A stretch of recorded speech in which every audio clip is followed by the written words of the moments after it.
Hello garden friends, Jersey Shore Lisa from MyNJGarden.com. Whoa, it's bright today. It's April 12th, and believe it or not, here in New Jersey, it's over 85 degrees today.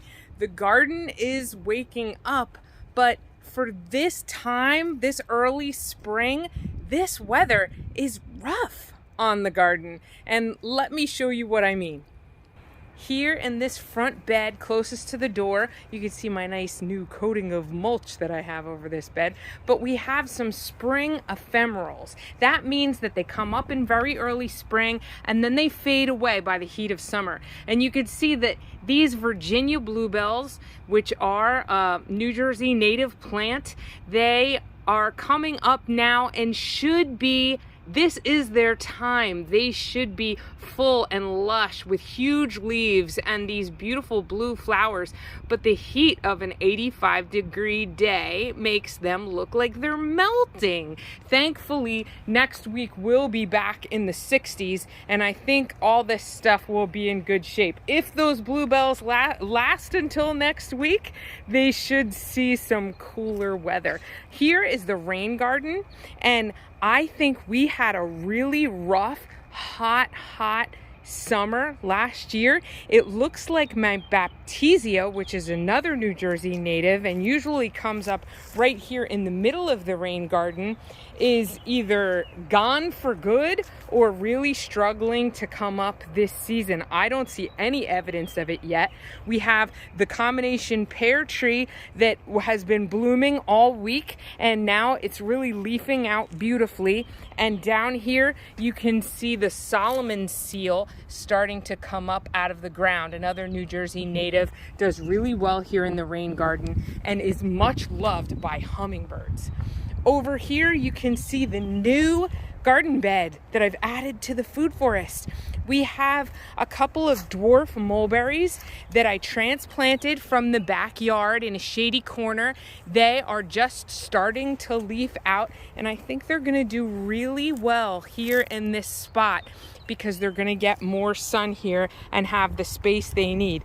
This is a red leaf sand cherry. This was moved from the bed over by the apple trees, and this has really brilliant, striking red foliage, and it's blooming now. So you could see these pink tinged flowers have started to open up, and with that red foliage coming in behind it, it's a really lovely plant. So that's why I have it so close to the front street. I love the curb appeal of this one, and it's blooming at the same time as the Asian pear tree. And this is a little bit later than the combination pear. There's definitely a Bartlett involved in the one in the rain garden. So this is an Asian pear. It blooms a little bit later, and right now it's really in full bloom. Look at those flowers. This set a lot of fruit last year, so I wasn't sure how many flowers we were going to get this year, but it did not disappoint.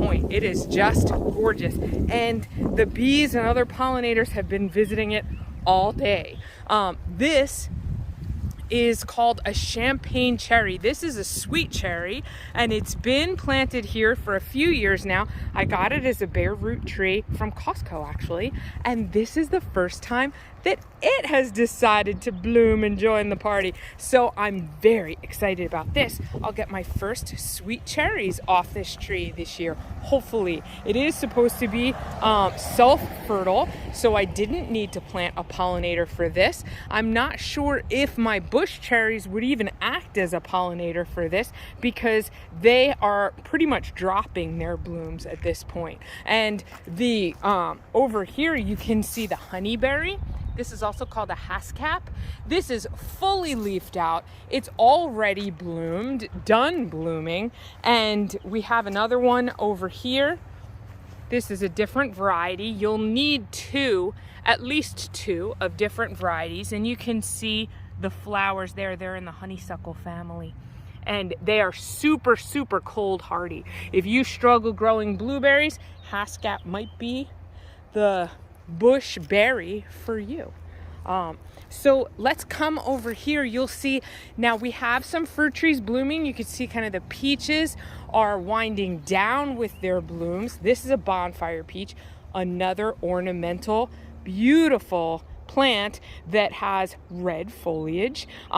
The fruit that this puts on tends to be kind of hard and stay small. I did prune it to an open center this year, and I'm looking forward to really trying to get the best fruit that I can from it this year and see how it does. I do have a Red Haven peach not far away though, so that's what I'm looking forward to as far as eating goes.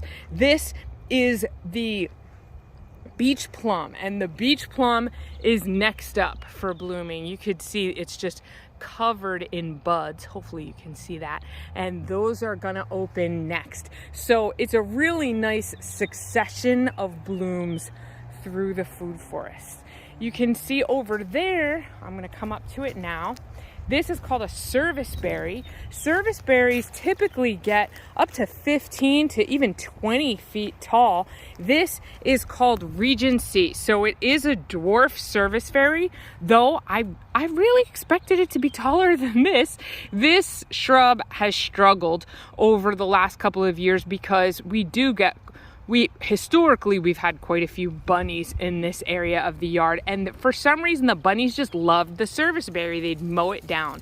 But for this year and the year before, last year, we haven't had many bunnies around because we have some neighborhood cats now.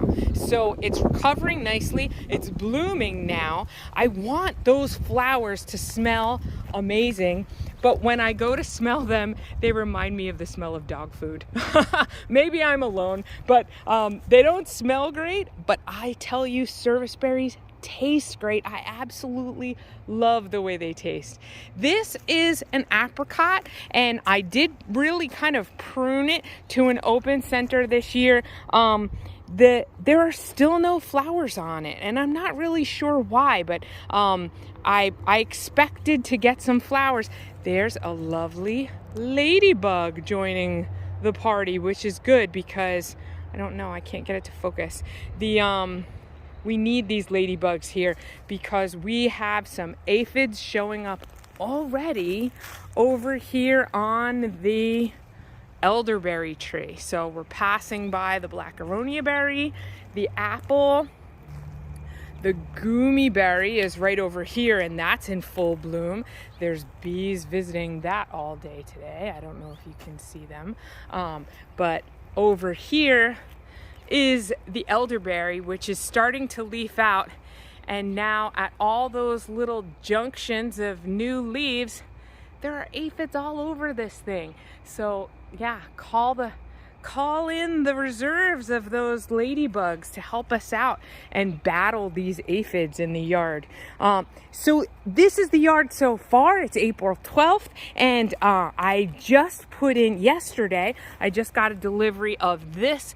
It's a Carolina allspice. Now, if you're familiar with the channel, you might remember that I planted Carolina allspice last year. It's a native. It's in the mulberry family, has beautiful burgundy flowers, and I planted it last year, totally died, never made it. So I just ordered a pack of 2. Here's another one right here. This one actually has some green showing on it. Hooray! So there's 2 Carolina allspice, brand new in the yard. Hopefully they make it this time. Wish me luck, guys. Thanks so much for watching. I hope you enjoyed the video. Please like and subscribe to the channel. Join me for all my garden updates. Happy spring, everybody.